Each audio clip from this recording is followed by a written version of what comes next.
Good morning दोस्तों, कैसे आप लोग। आई होप आप लोग अच्छा ही होंगे। जय श्री राम, जय महाकाल, भारत माता की जय। सो दोस्तों, आज की क्लास में हम जो डिस्कस करने वाले हैं वो 14 जुलाई 2026 के करेंट अफेयर है। इसमें टॉप एमसीक्यू है। जैसे कि मैंने लास्ट क्लास में भी डिस्कस किया था, जो भी मैं टॉपिक कवर करता हूँ हर एक क्लास में 100% एग्जाम एक्सपेक्टेड टॉपिक है। ठीक है। सो 100% एग्जाम एक्सपेक्टेड टॉपिक कौन कौन सा है जो कि मैं कवर करने जाता हूँ हर एक क्लास में। तो जैसे मैंने 5 टॉपिक्स को लिया हूँ, ये 5 हॉट टॉपिक है। ठीक है। ये 5 ही टॉपिक से हर एक कम्पिटिटिव एग्जाम में क्वेश्चन पूछे जाते हैं, चाहे जो भी हो कम्पिटिटिव एग्जाम। मैं कुछ एग्जाम्पल के तौर पे कुछ कम्पिटिटिव एग्जाम का नाम भी मेंशन किया हूँ, बट ये जो क्वेश्चन है ना, इतना तक के लिमिट नहीं है, वो हर एक एग्जाम में पूछा जाता है। ठीक है। तो जैसे मैंने बताया, ये 5 टॉपिक को मैं कवर करता हूँ, जैसे कि economy, international relations, science and technology, sports, education. और ये सारे हर एक टॉपिक से जो क्वेश्चन आता है जिसमें एग्जाम में आता है वो एसएससी सीजीएल है, सीएचएसएल है, एमटीएस, जीडी है, रेलवे है, NTPC, railway group D, banking, PO, clerk, UPSC prelims, state PCS. ये इसके लिए सभी संभावित प्रश्न यहाँ से रहते हैं और मैं गारंटी देता हूँ यहाँ से ही क्वेश्चन आएंगे। 100% श्योर यहाँ से ही क्लास के क्वेश्चन आएंगे। अगर नहीं आया तो मैं यूट्यूब पे पढ़ाना छोड़ दूंगा। मैक्सिमम क्वेश्चन आपको यहाँ से देखने को मिलेगा। ठीक है। सो जैसे कि मैंने लास्ट क्लास में बताया, आपको क्लास में शुरू से अंत तक बने रहना है। बस क्लास को सुनना है, रिवीजन के तौर पे लास्ट क्लास में भी जाके सुनिए।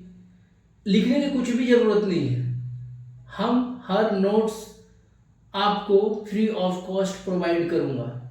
बस आपको कमेंट में आकर अपना ईमेल आईडी ड्रॉप कर देना है। उसके बाद मैं पूरा का पूरा आपको पीडीएफ ईमेल कर दूंगा या टेलीग्राम या जैसे भी हो, मैं आपको हर सुविधा से मैं आपको फ्री ऑफ कॉस्ट में पीडीएफ प्रोवाइड करूंगा। ठीक है। सो बस क्लास को शुरू से अंत तक देखिए, क्लास में शुरू से अंत तक बने रहिए। और सबसे पहली बात कि जो भी हमारे चैनल पे नए हैं भाई लोग, प्लीज़ मेरा हाथ जोड़ के विनती है आप लोगों से, मेरे चैनल को सब्सक्राइब करें, शेयर करें, लाइक करें और नोटिफिकेशन के लिए सब पाने के लिए बेल आइकन पे अवश्य दबाएं। दूसरी बात, ये मैं इतने क्वालिटी कंटेंट लेकर आता हूँ और फ्री ऑफ कॉस्ट पढ़ाता हूँ। मैं चाहता हूँ कि वो हर वर्ग के बच्चों को फ्री ऑफ कॉस्ट शिक्षा मिले। वो सब लोग एक जैसा हो, अमीर हो, गरीब हो, जैसे भी, अपर कास्ट हो, लोअर कास्ट हो, कोई भी हो, उसको सेम क्वालिटी का same content free of cost मिले, ताकि वो भी उच्च वर्ग वाले अमीर लोग के जैसे वहां तक दावा कर सके कि उसका सीट वहां भी पक्का कर सके। हर एक एग्जाम के लिए ऊंचाई कितना भी हो, उड़ना जरूरी है। चाहे गिर के उड़ो या लड़के उड़ो, बट उड़ना जरूरी है। अगर कुछ सपना सजा कर रखे हो तो उड़ना पड़ेगा भाई, दौड़ना पड़ेगा, भागना पड़ेगा। इसमें बहुत सारे विकृतियां आएंगे, बहुत सारे ठोकरे आएंगे, खाना पड़ेगा, गिरना पड़ेगा, उठ कर दौड़ना भी पड़ेगा, तभी आपको सक्सेस मिलता है। सक्सेस इतना इजी नहीं है कि जब चाहे तब मिलेगा, बट हाँ, पढ़ना इजी है। तुम जिस दिन से ठान लिया कि मुझे अब पढ़ना है, उस दिन से पढ़ाई स्टार्ट कर दो। पढ़ने का कोई उम्र नहीं होती है, सीखने का कोई उम्र नहीं होती है। जिस दिन से जागा उसी दिन से सवेरा है इसमें। ठीक है। बट अभी तक जो भी भाई लोग ने टाइम वेस्ट किया, अब टाइम वेस्ट करना बंद करो, पढ़ाई पे फोकस करो और सबसे पहले आगे क्लास को ज्वाइन करो और क्लास को शुरू से अंत तक देखा करो। डेली फ्री ऑफ कॉस्ट है। आपको जितना टाइम हो उतना रिवीजन करिए, जितना टाइम हो उतना वीडियो देखिए, कोई प्रॉब्लम नहीं है। मैंने लिस्ट भी बनाना स्टार्ट कर दिया, प्ले लिस्ट में जाइए। आपको जुलाई मंथ का 1 जुलाई से लेके 31 जुलाई तक का जो आने वाला है, जैसे अभी तक 13 जुलाई है, ठीक है, तो 13 जुलाई तक का वीडियो अपलोडेड है। 13 जुलाई के बाद भी आपको मिलेगा। तो मंथली वाइज भी आपको प्लेलिस्ट अवेलेबल रहेगा कि 1 जुलाई से 31 जुलाई तक एक प्लेलिस्ट रहेगा। अगस्त में वैसे ही चलेंगे, 1 अगस्त से 31 अगस्त तक भी रहेगा। तो जब भी मतलब पूरा मंथ का प्लेलिस्ट रहेगा, तो आपको जो प्लेलिस्ट में जाना है जाइए। ईयरली वाइज आपको पता है कि 1 ईयर बैक करंट अफेयर पूरा क्वेश्चन पूछे जाते हैं, तो आप देख लीजिएगा यहाँ से कितना सारे क्वेश्चन आते हैं, डायरेक्ट क्वेश्चन आते हैं। और ये भी देखिएगा कि हमारे क्लास का क्वेश्चन दूसरे क्लास वाला भी पढ़ाते हैं। आप मैच करिएगा, जो आप उतने बड़े बड़े कोचिंग में जाके पैसा दे के पढ़ रहे हो, आपको यहाँ पर फ्री ऑफ कॉस्ट मिल रहा है। तो प्लीज़ यहाँ आइए, पढ़िए, और जितना हो सके दोस्तों को हेल्प करिए, लाइक करिए, शेयर करिए, जहाँ से हो सके। एकदम सिस्टम फाड़ देना भाई, सिस्टम को तोड़ देना है, फोड़ देना है, एकदम तबाही मचा देना है, बस जितना पढ़ो, ठीक है। सो ज़्यादा समय ना लेते हुए हम अपने आज 14 जुलाई 2026 के करंट अफेयर के टॉप MCQ का फर्स्ट क्वेश्चन को देखते हैं। और हाँ, आज भी देखते हैं कि कितने लोग फटाफट आंसर देते हैं। और आज के करंट अफेयर 14 जुलाई 2026 के करंट अफेयर का कौन किंग या क्यून बनते हैं। तो लास्ट में मैंने जैसे कि बताया, मैं हर दिन क्लास स्टार्ट होने के पहले बता देता हूँ नाम, उसको मैसेज कर देता हूँ। जो कंटिन्यूसली 1 महीना किंग या क्यून बनते रहा, उसके सरप्राइज गिफ्ट भी मिलेंगे यहाँ से। तो आप प्रॉपर क्लास करिए और अपने कमेंट बॉक्स में आंसर जरूर हमें प्रोवाइड करिए जब भी क्लास स्टार्ट हो। ओके, सो हम अब देखते हैं कि आज का पहला क्वेश्चन क्या है और कौन सबसे पहले आंसर करता है इसका। ओके, सो आज हमारा 14 जुलाई 2026 करंट अफेयर का फर्स्ट क्वेश्चन है, भारत सरकार द्वारा डिजिटल भुगतान को बढ़ावा देने के लिए किस प्लेटफॉर्म के सबसे अधिक उपयोग किया जा रहा है। तो इसका आंसर होगा बी, UPI, ठीक है। तो इसका आंसर क्या होगा, बी, UPI, ठीक है। सो बी, UPI। तो UPI भारत का सबसे लोकप्रिय डिजिटल पेमेंट सिस्टम है और इसको कंट्रोल कौन करता है, NPCI द्वारा संचालित किया जाता है। किसके द्वारा, NPCI, ठीक है, NPCI। सो ये UPI जो है ये डिजिटल पेमेंट होती है, with in second, with in 2 to 3 second में हम अपना पैसा एक दूसरे से के अकाउंट में ट्रांसफर कर सकते हैं डायरेक्ट, ठीक है। ये 24/7 कभी भी किसी भी कहीं भी हर जगह से हम UPI पे एक पर्सन के UPI पे दूसरे पर्सन को हम भेज सकते हैं पैसा UPI के थ्रू किसी भी टाइम। ओके, किसी भी अवस्था में कहीं भी जहाँ पे इंटरनेट केबल चलते रहे। ऐसा नहीं कि इस इंटरनेट पहाड़ पे चले गए, समुद्र में जाके कहोगे कि UPI तो हो ही नहीं रहा, तो वैसा नहीं है। आप जहाँ इंटरनेट पकड़ रहा हो वहाँ से UPI होगा, 24/7 होगा, ठीक है, किसी भी टाइम करो हो जाएंगे। तो अब हम इसका और एक्सप्लेनेशन देखते हैं, ठीक है। सो जैसे कि मैंने बताया कि हर एक क्लास का मैं बहुत ज़्यादा डीप में पढ़ाता हूँ और मैं जितना भी संभावित क्वेश्चन हो सकता है उस टॉपिक से मैं उतना कवर करना करता हूँ और करते रहूँगा, ठीक है। तो आपको एक भी क्वेश्चन कहीं से बाहर नहीं जाएगा और कहीं से हर जगह भटकने की जरूरत नहीं है। आप सीधा यहाँ आइए, पढ़िए, हर चीज़ आपको मिलेगा, ठीक है। तो UPI का फुल फॉर्म होता है unified payment interface. Unified payment interface UPI को विकसित किसने किया? तो जैसे कि मैंने बताया फर्स्ट में कि इसको संचालित करता है NPCI, ठीक है, NPCI। इसको संचालित कौन करता है? NPCI, ठीक है, NPCI। तो NPCI का फुल फॉर्म क्या होता है? National payment corporation of India. National payment corporation of India, ठीक है। NPC का फुल फॉर्म है national payment corporation of India.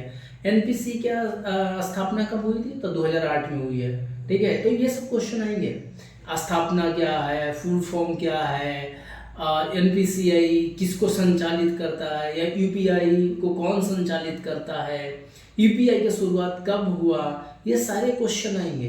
ठीक है, अगर इसके रिलेटेड यूपीआई के रिलेटेड आया तो ये सारे क्वेश्चन पूछे जाएंगे। तो यूपीआई का शुरुआत कब हुआ था? 11 अप्रैल 2016 को। ठीक है, एनपीसीआई का स्थापना हुआ था 2008 में, लेकिन यूपीआई का शुरुआत हुआ था 11 अप्रैल 2016 को। ठीक है, तो अभी जिसे ऑनलाइनर भी हम रखे हैं, ऑनलाइनर बना दिया हूँ कि एक लाइन में आपको याद हो जाएगा। ठीक है, तो एनपीसीआई को संचालित कौन करता है? लाइक यूपीआई को संचालित कौन करता है? एनपीसी। एनपीसी का स्थापना कब हुआ था? 2008 में। लॉन्च, यूपीआई लॉन्च कब हुआ? 11 अप्रैल 2016 को। हेडक्वार्टर कहाँ है? मुंबई। ठीक है, तो एक लाइन में भी आप समझ सकते हो उसको, ज़्यादा इधर उधर नहीं है कि जैसे कि पहले यूपीआई, यूपीआई को संचालित कौन करता है? एनपीसीआई। एनपीसीआई का स्थापना कब हुआ? 2008 में। यूपीआई का शुरुआत कब हुआ? 11 अप्रैल 2016 को। ठीक है, इसका हेडक्वार्टर कहाँ है? मुंबई में। इतना से ज़्यादा क्वेश्चन नहीं पूछेंगे। ठीक है, अगर पूछा तो फुल फॉर्म पूछ लेगा, तो उससे कोई प्रॉब्लम नहीं है। तो जितना हो सकता है मैं क्वेश्चन कवर करता हूँ। ऐसा नहीं है कि ये फर्स्ट क्वेश्चन है, प्रीवियस क्लास में और ज़्यादा एक्सप्लेनेशन हुआ है, और मैं इतना हर बात को रिपीट करा रहा हूँ कि रिवीजन भी आपको इसी में हो जाएगा। क्योंकि बार बार एक ही चीज़ को मैं बहुत सारा, जब भी मैं एक्सप्लेनेशन देता हूँ तो मैं प्रीवियस क्लास में जो पढ़ाया हूँ उसको भी कवर करता हूँ इस क्लास में। तो आपको क्या है कि यहाँ पर रिवीजन भी हो जाएगा, याद करने का प्रॉपर ये नहीं है। 4-5 अगर क्लास देखते रह गया ना, तो आपको पर्टिकुलर टाइम देने की जरूरत नहीं है कि याद करना है, वो ऑलरेडी हो जाएगा भाई, रिवीजन भी हो जाएंगे। ठीक है, सो हम आज के दूसरे क्वेश्चन की ओर बढ़ते हैं। क्वेश्चन नंबर 2, हाल ही में भारत ने किस देश के साथ आर्थिक एवं रणनीतिक सहयोग को और मजबूत करने पर जोर दिया है? तो इसका आंसर होगा सी, संयुक्त अरब अमीरत।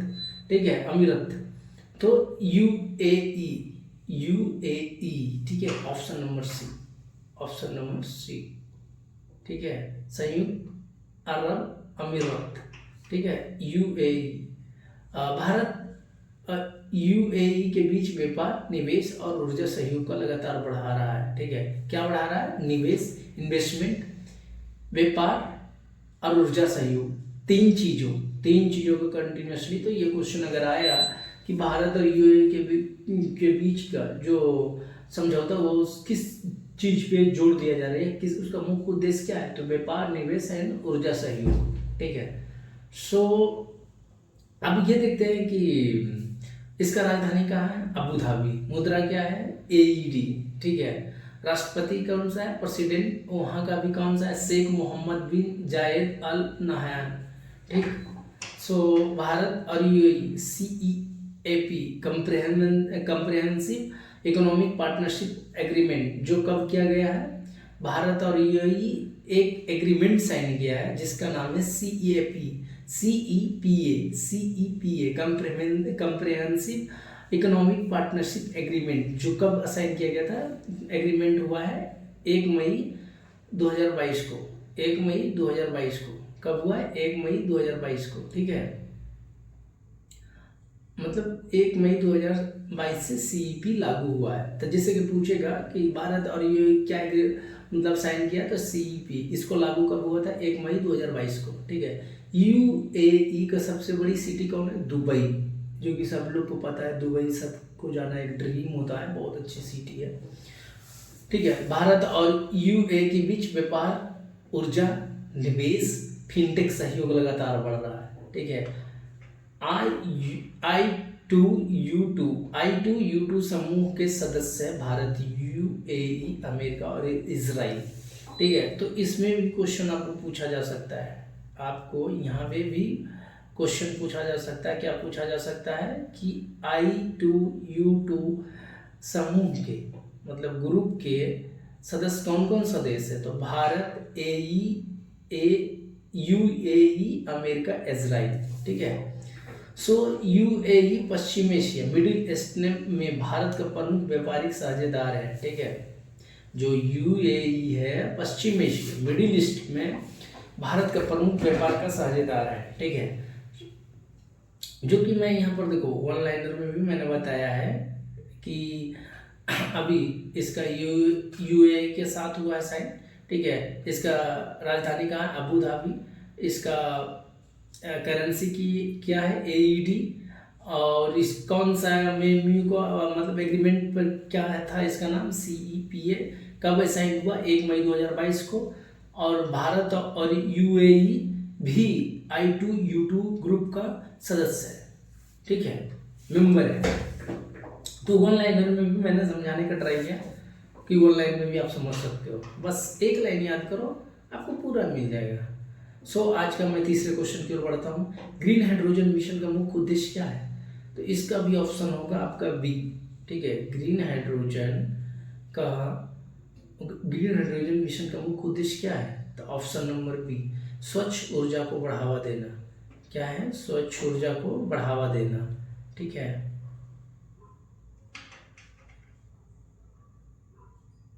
स्वच्छ ऊर्जा को बढ़ावा देना, ऑप्शन नंबर बी, ठीक है।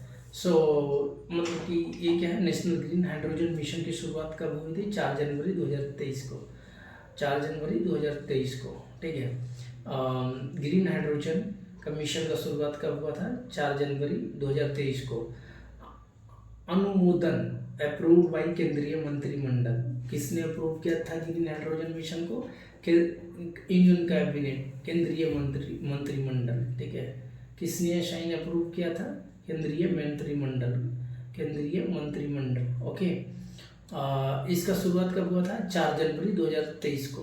कब हुआ था? 4 जनवरी 2023 को। नेशनल ग्रीन हाइड्रोजन का मिशन का शुरुआत 4 जनवरी 2023 को। तो ये सब क्वेश्चन पूछे जा सकते हैं, ठीक है।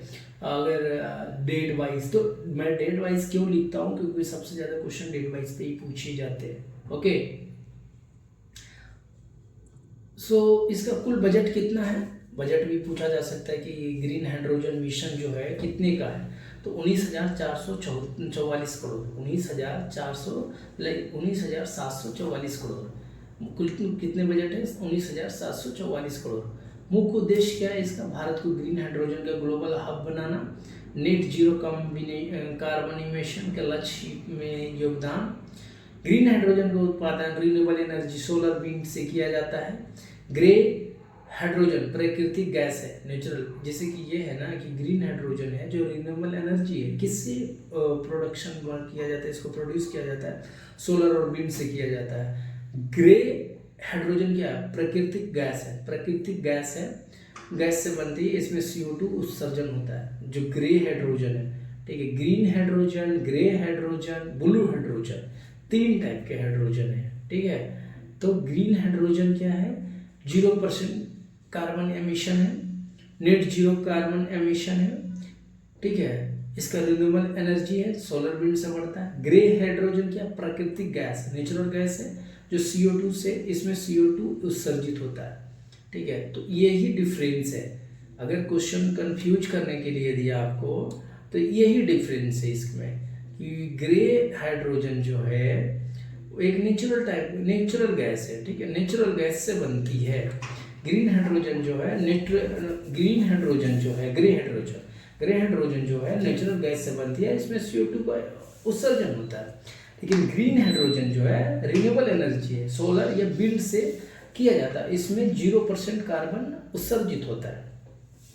अब है ब्लू हाइड्रोजन CO2 को कैप्चर टेक्नोलॉजी के साथ बनाई जाती है, CO2 को कैप्चर टेक्नोलॉजी के साथ बनाई जाती है। नेशनल ग्रीन हाइड्रोजन मिशन का नोडल।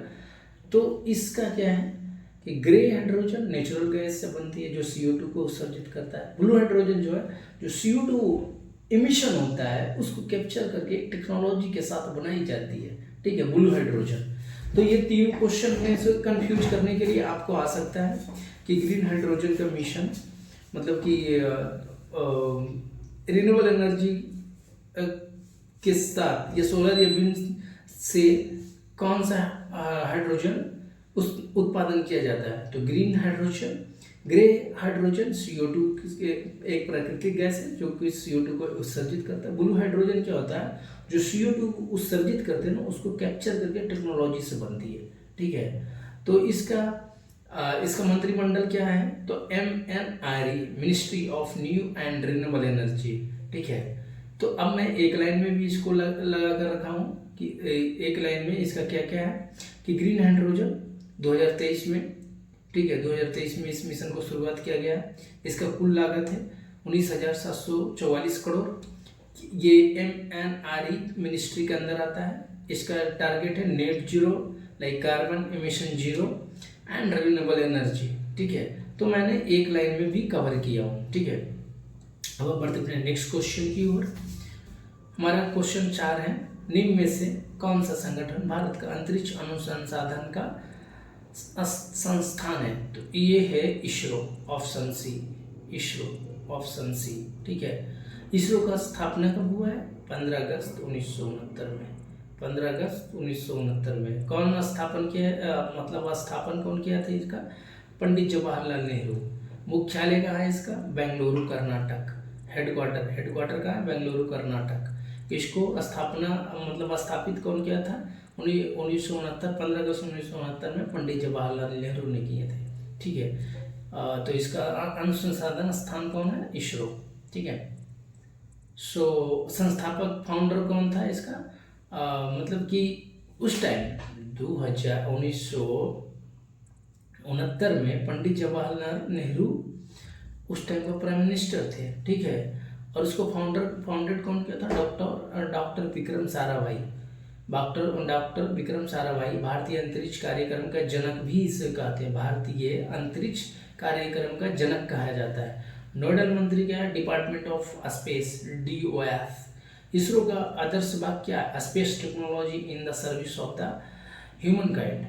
ये भी पूछा जा सकता है कि ये जो space technology in the service of human kind किसका वाक्य है, मतलब स्टेटमेंट किसका है? तो इसरो का है, ठीक है। पहला भारतीय उपग्रह आर्यभट्ट 1975, ठीक है। पहला भारतीय उपग्रह आर्यभट्ट 1975 में भेजा गया था, ठीक है। पहला भारतीय चंद्रयान मिशन कब हुआ था? 2008। पहला चंद्रयान मिशन, चंद्रयान 2008 में हुआ था, ठीक है। मानव का पहला मानव अंतरिक्ष मिशन गगनयान, ठीक है। भारत का पहला मानव अंतरिक्ष मिशन गगनयान है। कौन सा है? गगनयान, ठीक है। भारत का पहला चंद्र मिशन कौन था? 2008 में, ठीक है, चंद्रयान 1। पहला भारतीय उपग्रह कौन था? आर्यभट्ट 1975। तो ये सब क्वेश्चन पूछा जा सकता है आपको, ठीक है। अब हम बढ़ते हैं नेक्स्ट क्वेश्चन की ओर। क्वेश्चन नंबर 5, भारत की नई शिक्षा नीति NEP 2020 का प्रमुख उद्देश्य क्या है? तो इसका ऑप्शन होगा बी। इसका ऑप्शन, ये सब क्वेश्चन MBBI है, ठीक है। MBBI है, आपको कई एग्जाम में, आने वाले एग्जाम में आपको देखने को मिलता है।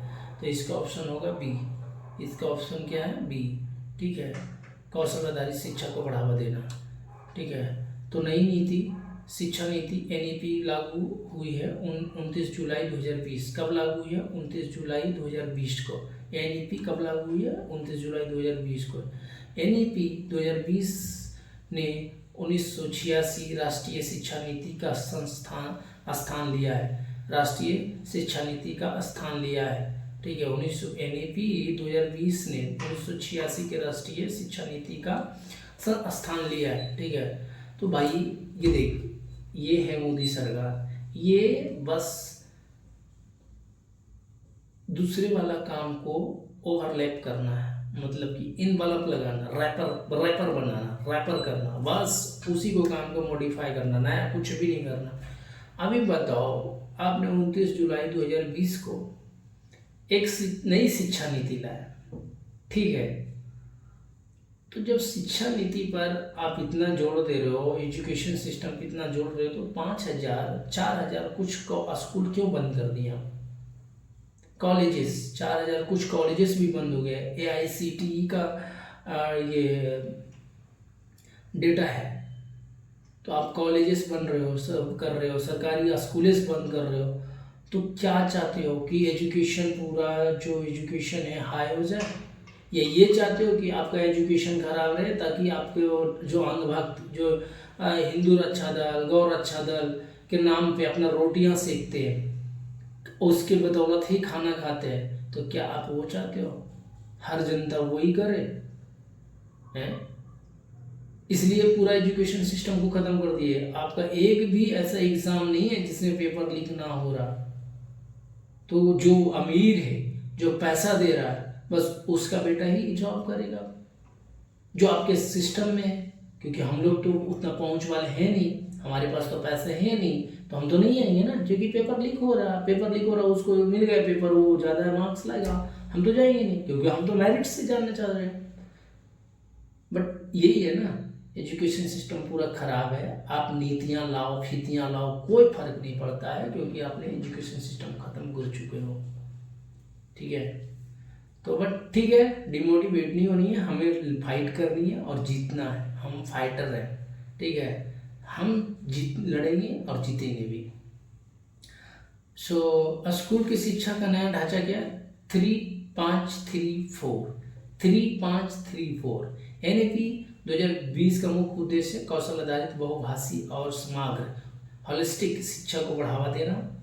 NEP 2020 तैयार करने वाली समिति डॉक्टर के कस्तूरी रंगनी समिति। ठीक है, ये क्वेश्चन है भाई, ये आएगा ही आएगा। ठीक है, तो इस समिति को NEP समिति को किसने गठन किया था? कस्तूरी रंगन समिति। ठीक है, ये नई शिक्षा नीति को मंजूरी केंद्रीय मंत्रिमंडल यूनियन कैबिनेट व्यावसायिक वोकेशनल शिक्षा के विशेष के जोर दिया है। ठीक है, मातृभाषा स्थानीय भाषा में कक्षा 5 जहाँ संभव हो, कक्षा 8 पढ़ाई पर जोर दिया गया है। ठीक है, मातृभाषा स्थानीय भाषा को लेकर। अब हम अपने देखते हैं नेक्स्ट क्वेश्चन की ओर। क्वेश्चन नंबर 6, भारतीय रिजर्व बैंक RBI का मुख्य कार्य क्या है? तो इसका भी ऑप्शन होगा बी। MBBI क्वेश्चन है, आपको आने वाले एग्जाम में देखने को मिल सकता है, तो इसका ऑप्शन होगा बी। ठीक है, इसका ऑप्शन है बी। RBI का स्थापना कब हुआ था? 1 अप्रैल 1935।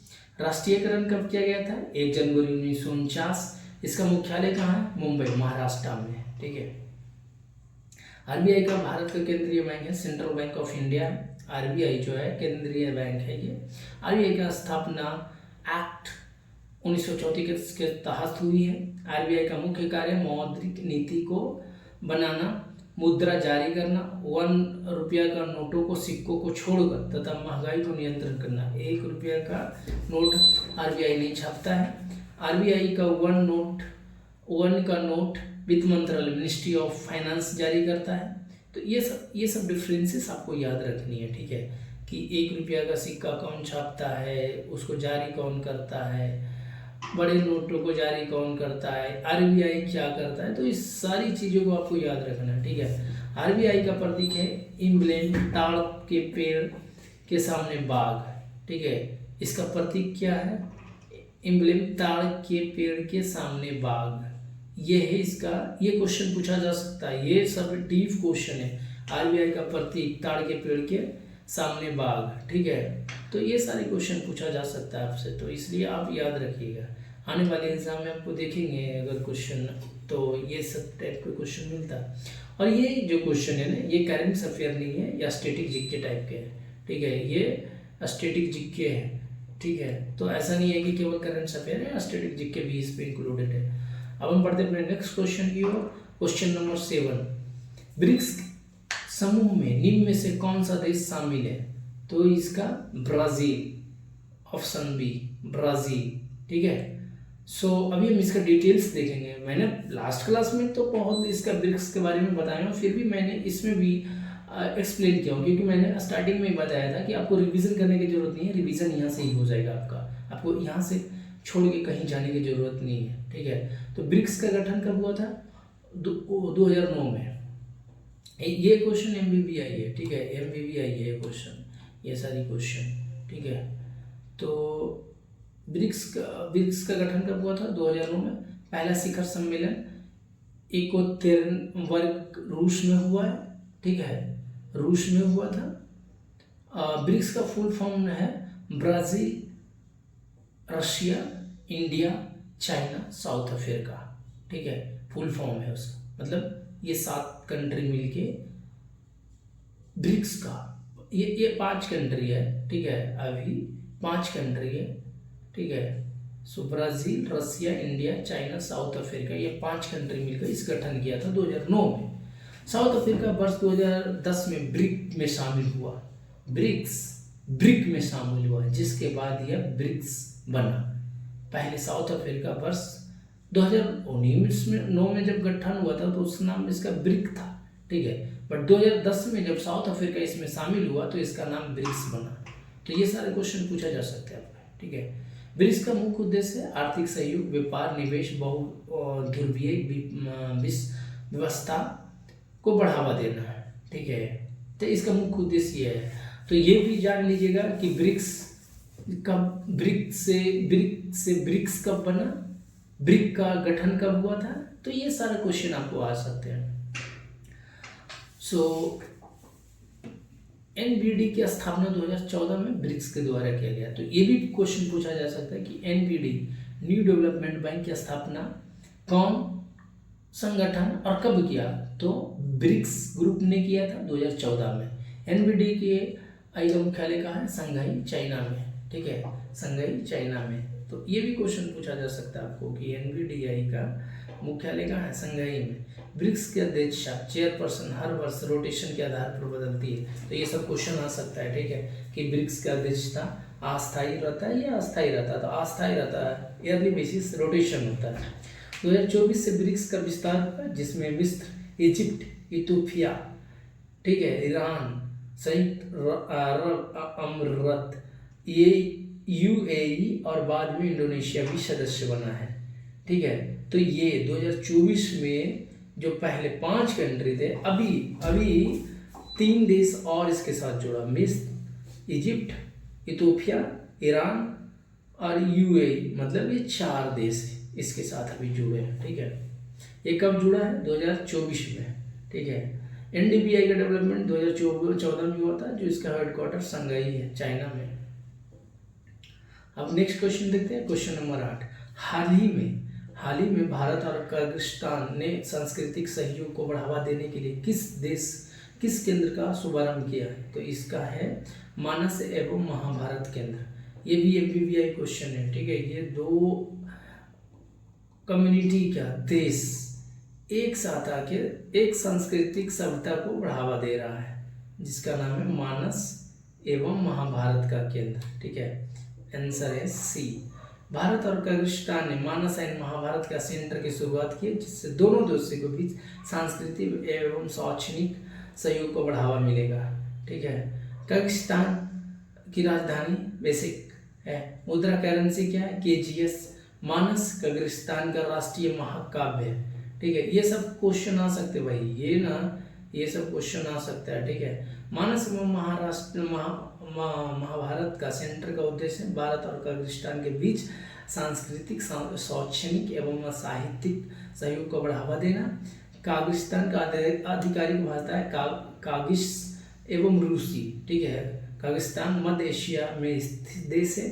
ये सारा क्वेश्चन आपको आ सकता है, ठीक है। ये सब सारा क्वेश्चन आपको आ सकता है। भारत और किर्गिस्तान दोनों संघाई कोऑपरेशन ऑर्गेनाइजेशन एससीओ का सदस्य है। तो ये भी पूछा जा सकता है कि किर्गिस्तान और भारत किस समूह का सदस्य है, एससीओ, ठीक है।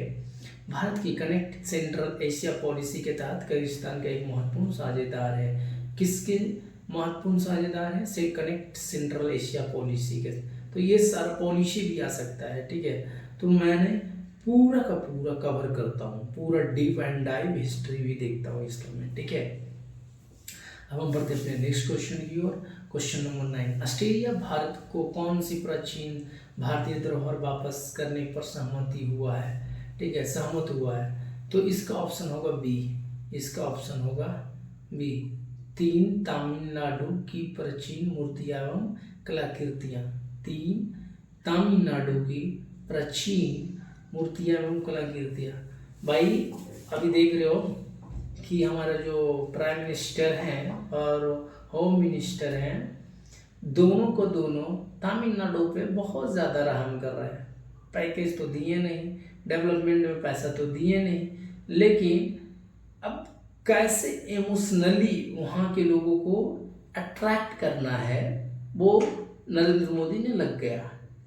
मूर्ति लेकर आ रहे हैं तमिलनाडु में, क्यों? क्योंकि इलेक्शन आने वाला है, ठीक है। तो उसकी तैयारियां हैं, पहले से नहीं दिखता है इनको इमोशन के साथ खेलने का बहुत शौक है भाई, लोगों को कब और कहाँ हिट करना है इमोशन को, इनसे बड़ा कोई नहीं जानता है। ठीक है, तो ऑस्ट्रेलिया इसीलिए गए थे मूर्ति लाने के लिए। ठीक है, क्या लाने गए थे? मूर्ति, उतना पैसा खर्च करके। यहाँ का जो मूर्ति है, मंदिर मस्जिद तोड़े जा रहे हैं, लेकिन बाहर से ये मूर्तियाँ लाइवे करेंगे। ठीक है, ऑस्ट्रेलिया ने तमिलनाडु से चोरी हुई 3 प्राचीन कलाकृतियों को भारत को लौटाने की घोषणा की है। इस 3 मूर्ति कौन कौन थे भाई? अर्थ नारीश्वर, ठीक है, अर्थ नारीश्वर, पार्वती, बाल संबंदर। ठीक है, ये 3 मूर्तियां वापस करने के लिए सहमत हुआ ऑस्ट्रेलिया, जो प्राचीन मूर्तियां चोरी हुई थी। ठीक है, तो ये क्वेश्चन आ सकते हैं, ये MBBI क्वेश्चन है, आने वाले एग्जाम में आपको कई एग्जाम में देखने को मिल सकते हैं। ठीक है, सो दिस ऑस्ट्रेलिया है, राजधानी इसका क्या है? Capital Canberra. ठीक है, मुद्रा करेंसी क्या है? ऑस्ट्रेलियन डॉलर है। ठीक है, भारत को लौटाई गई धरोहर, तमिलनाडु से चोरी हुई 3 प्राचीन मूर्तियां एवं सांस्कृतिक कलाकृतियां। ऑस्ट्रेलिया का सबसे बड़ा शहर कौन सा है? सिडनी है। भारत और ऑस्ट्रेलिया दोनों QUAD क्वाड्रिलेटरल सिक्योरिटी डायलॉग्स के सदस्य हैं। तो ये सब सारे याद रखना कि ऑस्ट्रेलिया, भारत कौन से ग्रुप के सदस्य हैं? QUAD। ठीक है, हर एक देश कोई न कोई समूह के साथ हमारे साथ जुड़ा हुआ है, तो कौन से ग्रुप में जुड़ा हुआ है, ये सब चीज़ें याद रखना।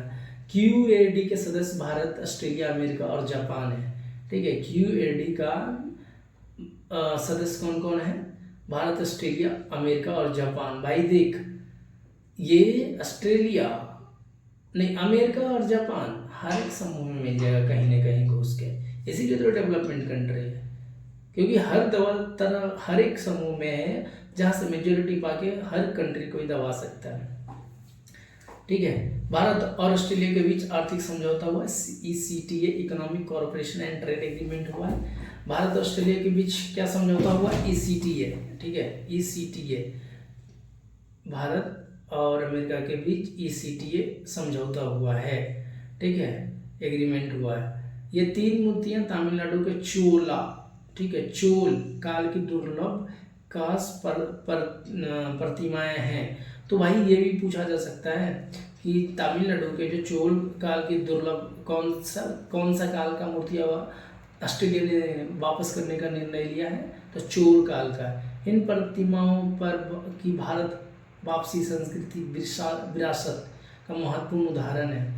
जो हमारा विरासत में था, सांस्कृतिक विरासत है, वो बहुत ज़्यादा है। भाई देखना, ये इलेक्शन के पहले वापस हो जाएंगे, और वापस होंगे तो इतना भव्य होगा, इतना भव्य दर्शन के साथ लाया जाएगा कि मत ही पूछो।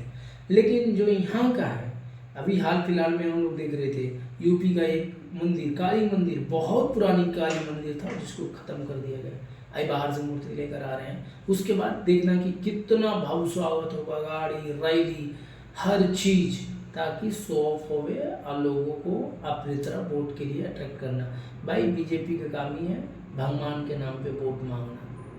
ठीक है, और इसका कोई काम नहीं है, काम तो है ही नहीं, किए ही नहीं तो क्या काम बताएगा। बस भगवान के नाम पे वोट लेना, भगवान का पैसा चोरी करना, भगवान के ही भरोसे खाना, भगवान के नाम से ही शासन चलाना या सरकार में सत्ता में रहना। ठीक है, भारत लगातार विदेशों की चोरी हुई प्राचीन मूर्तियां, कलाकृतियों को वापस ला रहा है। ठीक है, अब हम देखते हैं नेक्स्ट क्वेश्चन। वित्त मंत्रालय ने चीन से आयातित किस उत्पाद पर एंटी डंपिंग शुल्क की अवधि बढ़ाई है? तो यह सीमलेस स्टील ट्यूब एवं पाइप, सीमलेस स्टील ट्यूब एवं pipes, option number C. Anti doping शुल्क का उद्देश्य सस्ते आयात कोष से घरेलू उद्योगों को रक्षा करना। यह शुल्क चीन से आयातित से सीमलेस स्टील ट्यूब एवं पाइप का बढ़ावा गया है। एंटी डोपिंग शुल्क लगाने की सिफारिश DGTR, ठीक है, करता है। अंतिम अधिसूचना नोटिफिकेशन जारी करता है वित्त मंत्रालय, मिनिस्ट्री ऑफ फाइनेंस। DGTR वाणिज्य एवं उद्योग मंत्रालय, ministry of commerce and industry के अंतर्गत कार्य करता है। DGTR किसके अंतर्गत काम करता है? DGTR किसके अंतर्गत काम करता है? तो ये ministry of commerce and industry के अंतर्गत काम करता है। ठीक है। डंपिंग का अर्थ होता है किसी वस्तु को दूसरे देश में बहुत कम कीमत पर बेचना। तो ये भी पूछा जा सकता है कि डंपिंग क्या होता है? तो दूसरे देशों में बहुत कम कीमत पर सामान को अपने देश का सामान दूसरे देश में बहुत कम दाम पे बेचना, जिससे स्थानीय उद्योग को प्रभावित होता है, उद्योग प्रभावित होता है। ठीक है। काउंटरेबलिंग ड्यूटी CBDA सब्सिडी वाले आयात पर लगती है, जबकि एंटी डंपिंग ड्यूटी अनुचित रूप से सस्ते आयात पर लगते हैं। ठीक है। ये सब चीज़ें आएंगे। ठीक है। WTO वर्ल्ड ट्रेड ऑर्गेनाइजेशन के नियम के तहत एंटी डंपिंग शुल्क लगाया जा सकता है। WTO किसके तहत लगाया जा सकता है? WTO का।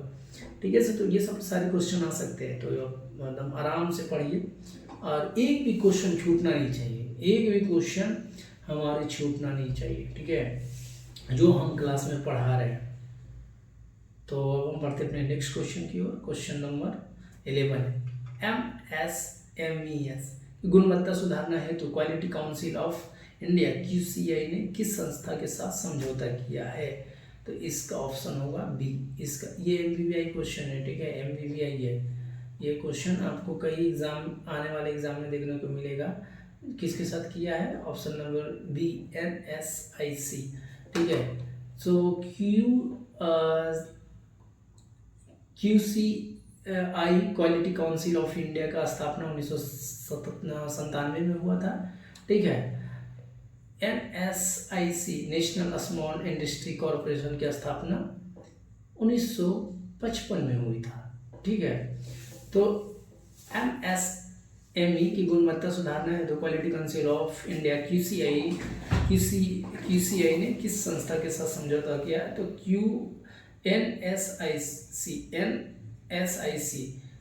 NSIC का स्थापना 1955 में और QCI का स्थापना 1997 में हुआ था। ठीक है। अब हम बढ़ते अपने इसका और हिस्ट्री में थोड़ा देखते हैं। NSI सूक्ष्म लघु एवं मध्यम उद्यम मंत्रालय के अंतर्गत एक मिनी रत्न PSU है। QCSI एंड NSIC समझौता MOU का उद्देश्य SMSC के गुणवत्ता प्रमाण सर्टिफिकेशन की प्रतिस्पर्धात्मक और वैश्विक बाजार तक पहुंच को बढ़ावा देना। QCI का मुख्यालय दिल्ली है, NSIC का भी मुख्यालय दिल्ली है। QCI गुणवत्ता मानकों और एक्सीडरेशन को बढ़ावा देता है। NSIC MSC को मार्केटिंग तकनीकी सहायता, कच्चा माल और वित्तीय सुविधाओं को उपलब्ध कराता है। ठीक है। इसका स्थापना QCI का स्थापना 1997 में हुआ, NSIC का स्थापना 1955 में हुआ। ठीक है। अब हम बढ़ते अपने नेक्स्ट क्वेश्चन की ओर। क्वेश्चन नंबर 12, RBI ने जुलाई 2026 में कितने प्रमुख सर्वे शुरू किया है? तो इसका भी ऑप्शन होगा बी, 3। ठीक है, 3। तो इसका कौन कौन सा 3 है प्रमुख सर्वे शुरू किया है? कंज्यूमर कॉन्फिडेंस सर्वे CCS, इसका मतलब है उपभोक्ताओं को वर्तमान एवं भविष्य के आर्थिक विश्वास को आकलन। ठीक है। इन्फ्लेशन, दूसरा है inflation exception survey of house hold IESH, परिवार को हाउस होल्ड के भविष्य की महंगाई इन्फ्लेशन संबंधी अपेक्षाओं को आकलन करना। और तीसरा है इंडस्ट्रियल आउटलुक सर्वे IOS, उद्योगों मैन्युफैक्चर सेक्टर के उत्पादन, मांग, रोजगार एवं कारोबारों का माहौल का आकलन। ये 3 है। ठीक है। RBI जो जुलाई 2026 के प्रमुख सर्वे शुरू को 3 है। पहला CCS, दूसरा IESH, तीसरा IOS। ठीक है। इन सर्वेक्षण के मुख्य फोकस है महंगाई, उपभोक्ता विश्वास और मुद्रास्फीति की अपेक्षाएं। RBI ने इन सर्वेक्षण को निष्कर्ष का उपयोग की नीति निर्धारण प्रक्रिया में करता है। NPC का स्थापना 2016, RBI एक्ट 1934 में संशोधन के बाद हुआ है। NPCI का स्थापना कब हुआ? 2016 में। RBI एक्ट जो 1934 में है उसका संशोधन के बाद हुआ। मॉनेटरी पॉलिसी कमेटी MPC में 6 सदस्य होते हैं। ये सारे क्वेश्चन पूछे जा सकते हैं। ठीक है। ये सारे क्वेश्चन MBBI है कि कितने MPC कब का गठन कब हुआ, किसके संशोधन से हुआ, कितने सदस्य हैं, MPCI का गवर्नर कौन है, ठीक है। RBI का मुद्रा नीति का मुख्य उद्देश्य है महंगाई नियंत्रण रखते हुए आर्थिक विकास को बढ़ावा देना, ठीक है। भारत का इन्फ्लेशन टारगेट है 4% और प्लस माइनस 2% और, ठीक है। या तो 6% जाएंगे या तो फिर 2% आएंगे।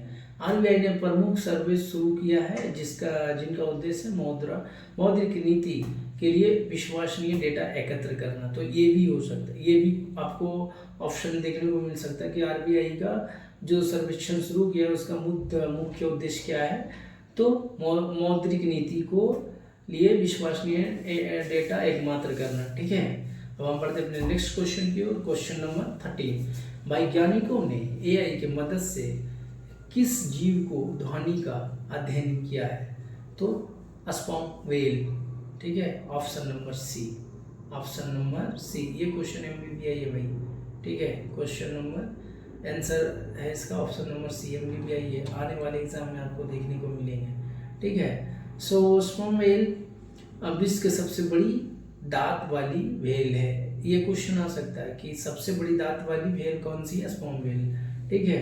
स्पर्म व्हेल का सबसे बड़ी दांत वाली, नोट की सबसे बड़ा, ठीक है, सबसे बड़ी दांत वाली, तो ये याद रखना। सो इसका है कि वैज्ञानिकों ने AI की मदद से स्पर्म व्हेल की क्लिक कोड्स का विश्लेषण कर क्या किया है, कोड्स का, ठीक है, क्लिक कोड का विश्लेषण कर उनके संरचना कम्युनिकेशन को समझने का प्रयास किया है। किसका कम्युनिकेशन, जो बोलता है ना भाषा, जो कम्युनिकेट करता है एक दूसरे से, उसको समझने का ट्राई किया है। स्पर्म व्हेल का वैज्ञानिक नाम है फाइस्टर, ठीक है। और यह IUCN रेड लिस्ट में वनरेबल UAVU श्रेणी में सूचीबद्ध है, ठीक है। तो सबसे बड़ा जीव कौन सा, लार्जेस्ट है ब्लू व्हेल, स्पर्म व्हेल है सबसे बड़ी दांत वाली व्हेल कौन है, स्पर्म व्हेल। तो ये दोनों में कंफ्यूज मत होना, ये दोनों को डिफ्रेंशिएशन को अच्छे से याद रखना, ये सब क्वेश्चन आएंगे, ठीक है। AI आधारित अध्ययन का उद्देश्य व्हेल के भाषा एवं सामाजिक व्यवहार, मतलब AI के आधारित क्या उद्देश्य क्या था, व्हेल की भाषा एवं सामाजिक व्यवहार, कम्युनिकेशन एंड सोशल बिहेवियर को समझना। इसके 21 प्रोजेक्ट के अंदर आया है, तो CETI, ठीक है, इस प्रोजेक्ट के सहायता से व्हेल की आवाज़ों को समझने का कार्य कर रहा है। तो ये सारे क्वेश्चन आ सकते हैं। सो अब हम बढ़ते हैं नेक्स्ट क्वेश्चन की ओर। क्वेश्चन नंबर 14, दिल्ली सरकार ने महिलाओं को मुफ्त बस यात्रा के लिए किस कार्ड का अनिवार्य किया है, तो यह है पिंक सहेली कार्ड, ठीक है। ये भी MBBI इसलिए है क्योंकि यहाँ का जो CM है रेखा गुप्ता है, ठीक है भाई। ये BJP नहीं, ये जो रेखा गुप्ता है दूसरे को कामों का चोरी करके अपने नाम पर कर रही है। स्कूल के नाम बदल रही है, जो केजरीवाल ऑलरेडी बना चुके हैं। कार्ड के नाम बदल रहे जो कि ऑलरेडी केजरीवाल ने प्रोवाइड किया। बस उनका कामों पर रेफर करना और अपने नाम पर उसका नाम कर लेना, इनका यही काम है भाई, दूसरा काम करना ही नहीं है, क्योंकि नया काम करना ही नहीं है ना, वही काम को बस अपने नाम करना है। तो ये लोग का यही है मेंटलिटी, चोरी करना, अपना काम बताना, लोगों को नीचे दिखाना, कोई काम करना नहीं, जनता को गुमराह करना, डेवलपमेंट के नाम पे ठगना, धर्म के नाम पे वोट मांगना, इनका यही है एजेंडा है। तो हमें जितना जल्दी समझना है समझ लो, ताकि हम ट्राइब होने से बचे, हम अपना देश को बचा सके इन लुटेरों से, ठीक है। सो पिंक सहेली कार्ड है, दिल्ली सरकार द्वारा महिलाओं को मुफ्त बस यात्रा के लिए शुरू किया गया है, ठीक है। यह card DTTC Delhi transport corporation और दिल्ली क्लस्टर बसों में मान्य होगा। मुख्य उद्देश्य है मुफ्त बस यात्रा को डिजिटल, पारदर्शी और दुरुपयोग मुक्त बनाना, ठीक है। दिल्ली के राष्ट्रीय राजधानी क्षेत्र का उपराज्यपाल कौन है, BK सक्सेना, जो कि केजरीवाल के सामने बैठते हैं, जो कि BK सक्सेना ने ही केजरीवाल को हर चीज़ के लिए कंट्रोल करके रखा था दिल्ली डेवलपमेंट के लिए, और हराने में इनका पूरा सहयोग है। दिल्ली में केजरीवाल को बाहर फेंकने का पूरा प्लान इन्हीं का था। ठीक है, तो हम बढ़ते हैं अपने नेक्स्ट क्वेश्चन की ओर। क्वेश्चन नंबर 15, मानव वन्यजीव संघर्ष उत्कृष्ट केंद्र का कहा जाता है कि कहाँ स्थापित किया गया है, तो ये है कोयम्बटूर। ठीक है, Coimbatore. Option number C, centre of excellence for human wild life conflict management की स्थापना कोयम्बटूर तमिलनाडु में की गई है। मैं बोला ना, अभी सरकार पूरा राम बरसा रही है तमिलनाडु में, क्योंकि इलेक्शन आने वाला है। ठीक है, इसलिए हर चीज जो होगा कोयम्बटूर तमिलनाडु, मूर्ति भी लाना है तमिलनाडु में। ठीक है, कुछ चीजें लेकर आना है तो तमिलनाडु, क्योंकि वोट लेना है उनको। पता है कि हम केरल में हार चुके हैं, तो केरल जब हारे तो तमिलनाडु ही है। और देख लो भाई, विजय थालापति क्या काम कर रहे हैं, सीएम हो तो ऐसा ही पीएम का रिक्वायरमेंट है हमारा देश को। ठीक है, सो हम अब बढ़ते अपने नेक्स्ट क्वेश्चन की, क्वेश्चन नंबर 16। ठीक है, SMES की गुणवत्ता सुधारने के लिए कोएबिलिटी, ये तो मैंने पहले ही देख लिया है, तो इसका मैं ज़्यादा यहाँ पर जिक्र नहीं करूँगा। इसका ऑप्शन है NSIC। इसका स्थापना कब हुआ, इस किसके अंदर MSME मतलब कौन कौन से हैं, तो QCSI की स्थापना भारत सरकार एवं भारतीय उद्योग। ठीक है, तो ये सारी चीज़ें मैंने पहले ही देख लिया है, तो यहाँ पे मैं ज़्यादा टाइम नहीं दूंगा, यहाँ पे आप बस देख लो। बट मैंने पहले ही पूरा इसका डिस्क्राइब कर चुका हूँ। ठीक है, हम बढ़ते अपने नेक्स्ट क्वेश्चन की, क्वेश्चन नंबर 17। वर्ल्ड बैंक ने PM सूर्य घर योजना के लिए भारत को कितना वित्तीय सहायता देने की घोषणा की है, तो ये है ऑप्शन नंबर सी। ये इसका आंसर हो MBBI। ये क्वेश्चन है भाई, ये भी क्वेश्चन MBBI है। ठीक है, MBBI है। कितना देने का घोषणा किया है, 890 मिलियन डॉलर। ठीक है, 819 million dollar, option number C. World bank ने PM सूर्य ग्रह मुफ्त बिजली योजना के 890 मिलियन अमेरिकी डॉलर वित्तीय सहायता की घोषणा की है। सो PM सूर्य घर मुफ्त बिजली योजना का शुभारंभ 13 जनवरी 2024 को किया गया था। 13 फरवरी 2024 को किया गया था। मुख्य उद्देश्य 1 करोड़ मतलब 10 मिलियन घरों पर रूफ टॉप सोलर के सिस्टम लगाना। योजना का लक्ष्य है स्वच्छ ऊर्जा को बढ़ावा देना और परिवारों को बिजली बिल से कमी लाना। ठीक है, विश्व बैंक वर्ल्ड बैंक की स्थापना कब हुआ है, 1944 में हुआ है। वर्ल्ड बैंक का मुख्यालय का है वाशिंगटन DC अमेरिका में है। वर्ल्ड बैंक में वर्तमान अध्यक्ष कौन है, अजय बंगा है। ठीक है, अजय बंगा। तो ये सारे क्वेश्चन पूछा जा सकता है आपको। ठीक है, वर्ल्ड बैंक के बारे में, और कितना मतलब कि उसका उद्देश्य कितना है कि घरों पे रूफटॉप सोलर लगाने का। ठीक है, शुरुआत कब हुआ, 13 फरवरी 2024 में। ठीक है, तो ये सारी चीज़ें पूछा जा सकता है आपसे। हम बढ़ते अपने नेक्स्ट क्वेश्चन की ओर, क्वेश्चन नंबर 18। CSIR ने किस देश के साथ traditional knowledge digital library TKDL तक पहुंचकर समझौता किया? इसका ऑप्शन है बी, ऑस्ट्रेलिया। MBBI है क्वेश्चन ये भी। ठीक है, MBBI आने वाले एग्जाम में आपको कई बार देखने को मिल सकता है, ऑस्ट्रेलिया। ठीक है, CSIR का फुल फॉर्म है council of scientific and industrial research ने ऑस्ट्रेलिया के साथ traditional knowledge digital library TKDL तक पहुँच का समझौता किया है। ठीक है, TKDL traditional knowledge digital library Bharat के पारंपरिक चिकित्सा एवं विज्ञान आयुर्वेदिक यूनानी CSC योग आदि है। ठीक है, ये सब पूछा जा सकता है आपको। का डिजिटल डेटाबेस है। मुख्य उद्देश्य विदेशी देशों में भारतीय पारंपरिक ज्ञान पर गलत पेटेंट को रोकना। TKDL का विकास CSIR आयुष मंत्रालय के संयुक्त प्रकाश से हो रहा। तो ये सारी क्वेश्चन आएगा। CSIR TKDL का विकास किसके हेल्प से हो रहा है, CSIR आयुष मंत्रालय के संयुक्त प्रकार से कंबाइंड हो काम कर रहे हैं। ठीक है, सो यहाँ पर ये भी देखना है CSIR का स्थापना कब हुआ था। CSIR का स्थापना हुआ है 26 सितंबर 1942 में। इसका मुख्यालय है न्यू दिल्ली। ठीक है। CSIR का सबसे बड़ा वैज्ञानिक अनुसंधान एवं विकास R&D संगठन है। TKDL में आयुर्वेद, सिद्ध, यूनानी, योग और सेवा रिक्पा के संबंधित लाखों पारंपरिक सूत्रों को डिजिटल रिकॉर्ड उपलब्ध है। ठीक है। तो ये सारी क्वेश्चन यहाँ से पूछे जा सकते हैं। अब हम बढ़ते हैं क्वेश्चन नंबर नेक्स्ट। ठीक है। विंबलडन को 2026 मिश्रित युगल का खिताब किस जोड़ी ने जीता? तो इसका ऑप्शन होगा बी। ऑप्शन है बी। ठीक है।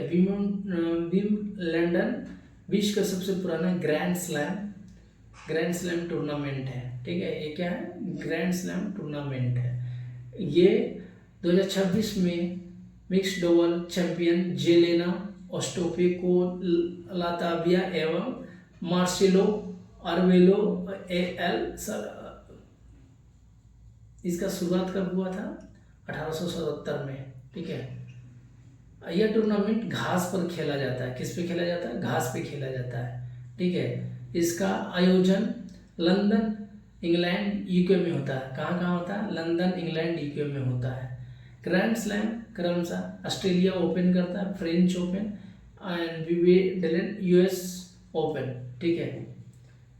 फ्रेंच ओपन क्ले कोर्ट में हो, ऑस्ट्रेलिया ओपन और US ओपन हार्ड कोर्ट पर खेले जाते हैं। तो ये सारी चीज़ें डिफ्रेंशिएशन याद रखना है। ठीक है।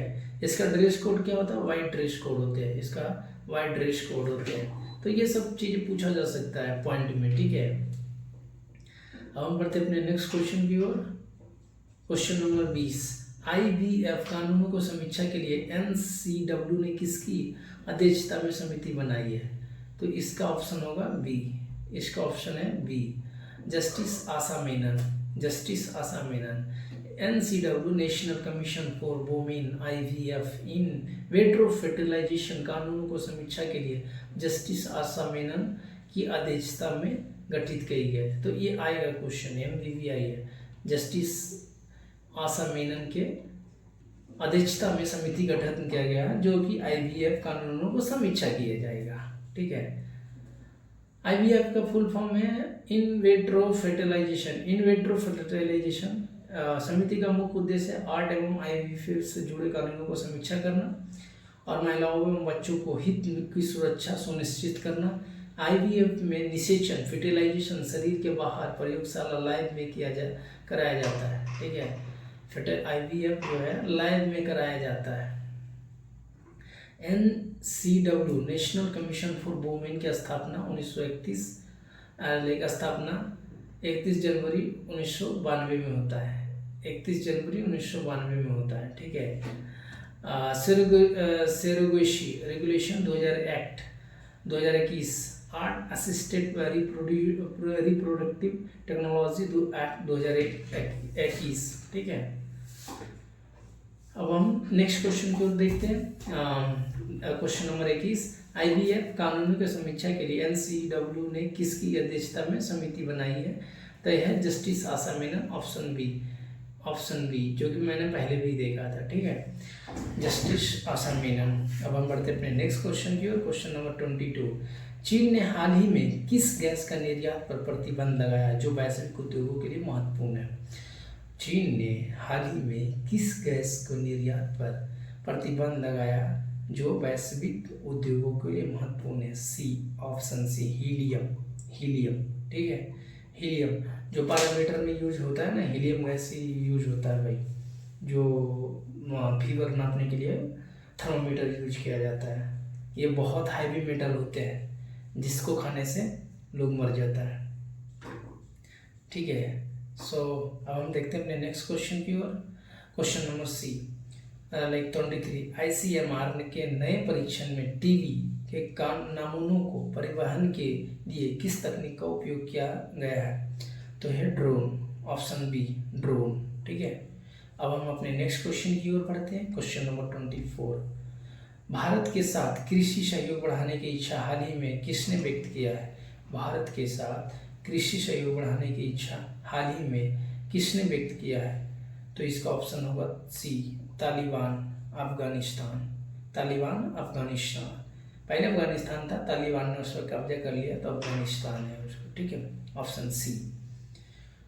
नेक्स्ट क्वेश्चन की ओर बढ़ते हैं। क्वेश्चन नंबर 25, पीएम सूर्य घर योजना का मुख्य उद्देश्य क्या है? पीएम सूर्य घर का मुख्य उद्देश्य क्या है? तो घरों में रूफ टॉप पर सोलर को बढ़ावा देना, ऑप्शन बी। अब हम अपने नेक्स्ट क्वेश्चन की ओर बढ़ते हैं। क्वेश्चन नंबर 26, हाल ही में WDMMA global air power index 2026 में भारतीय वायुसेना IAF को कौन सा स्थान प्राप्त हुआ है? तो इसका ऑप्शन होगा सी और तृतीय, ठीक है। World directory of modern military aircraft global air power index 2026 में भारतीय वायुसेना को तीसरे स्थान पर रही है, ठीक है। अब हम बढ़ते अपने नेक्स्ट क्वेश्चन की ओर। क्वेश्चन नंबर 27, भारत और किस देश ने वर्ष 2030 तक के लिए स्ट्रेटेजिक पार्टनरशिप रोडमैप की घोषणा की है? तो option number B, option number B, option number B है, option number B New Zealand. Bharat और न्यूजीलैंड ने व्यापार, शिक्षा, रक्षा एवं तकनीकी की सहयोग को बढ़ाने के लिए 2030 तक का रोड मैप घोषित किया है। कब तक का? 2030 तक के। कौन सा? तो भारत और न्यूजीलैंड ने व्यापार, शिक्षा एवं रक्षा तीन चीज़ों के लिए 2030 तक रोड मैप को घोषित किया है, ठीक है। अब हम अपने आज के 28 क्वेश्चन का देखने वाले हैं। नेक्स्ट क्वेश्चन 28 है, ठीक है। जापान की अंतरिक्ष एजेंसी JAXA ने किसका सफल परीक्षण किया है? तो इसका ऑप्शन होगा बी, पुनः उपयोग रियूजेबल प्रोटोटाइप रॉकेट। मतलब एक बार रॉकेट जो लॉन्च हुआ ना, दोबारा उसको फिर से लॉन्च किया जा सकता है, ऑप्शन बी है। जापान की अंतरिक्ष एजेंसी JAXA ने किस सफल परीक्षण किया है? पुनः उपयोग रियूजेबल प्रोटोटाइप रॉकेट। अब हम अपने नेक्स्ट क्वेश्चन की ओर बढ़ते हैं। क्वेश्चन नंबर 29, जो कि आज का सेकेंड लास्ट क्वेश्चन है, आज का सीजन का सेकेंड लास्ट क्वेश्चन है। Question number 29, world population day 2026 का मुख्य उद्देश्य क्या है? वर्ल्ड पॉपुलेशन डे मुख्य उद्देश्य क्या है 2026 का? तो जनसंख्या एवं प्रजनन स्वास्थ्य के प्रति जागरूकता बढ़ाना, ऑप्शन बी, ऑप्शन बी। इसका ऑप्शन होगा बी, ठीक है, इसका ऑप्शन होगा बी, जनसंख्या एवं प्रजनन स्वास्थ्य के प्रति जागरूकता बढ़ाना, ऑप्शन बी। सो दोस्तों, आज का क्लास का हम लास्ट क्वेश्चन देखने वाले हैं। क्वेश्चन नंबर 30, निम्नलिखित में से कौन सा सस्टेनेबल डेवलपमेंट गोल SDG का जनसंख्या एवं स्वास्थ्य से संबंधित है? तो इसका ऑप्शन होगा बी, SDG 3। ओके, सो आज ने हमने टॉप MCQ 14 जुलाई 2026 का टोटल 30 क्वेश्चन हम देखे हैं, जो कि all question exam point of view से बहुत ही ज़्यादा इम्पोर्टेंट है। तो प्लीज़ क्लास को शुरू से अंत तक देखिए, समझिए। जो नहीं आता है डायरेक्ट आप हमें कमेंट बॉक्स में पूछ सकते हो, मैं आपको रिप्लाई करूँगा। हमसे जुड़ने के लिए और सबसे पहले PDF पाने के लिए हमसे जुड़े यूट्यूब पे @solus_इंजीनियर सूरज कुमार, इंस्टाग्राम पे सूरज टीम 01, फेसबुक पेज पे सोलस पर, व्हाट्सएप पे इस नंबर पे मैसेज करें, ताकि मैं आपको PDF free of cost provide कर सकता हूँ, सेंड कर सकता हूँ, ठीक है। सो आज के लिए इतना ही। थैंक यू, धन्यवाद। पढ़ाई मन से करते रहो भाई, पढ़ाई में पीछे मत हटना, ठीक है। पढ़ाई ही सबसे ज़्यादा इम्पोर्टेंट चीज़ है, ठीक है। तो थैंक यू, बाय।